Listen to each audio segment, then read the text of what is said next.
groups we looked at, cross-reference we looked at. Oh, while we're in the catalog, let's look at item number change. On a regular basis, companies will have item number changes. When you change an item number, you have the option of setting the item inactive and creating a new item. However, if you want all of the sales history and transactional activity to get changed also, you can use the item number change submission, where you select an item,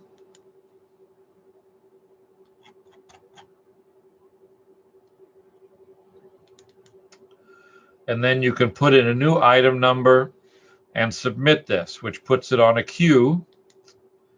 And then at the end of the day, you would run the item number change processor, and that will go through all of the orders, invoices, inventory transactions, all that type of stuff, and change the item number everywhere. You also have the same option with customer names. Now, one of the things that we do optionally, and most people do, is every time an invoice is created, we create a PDF image of that invoice and store it in the imaging system associated with that invoice number.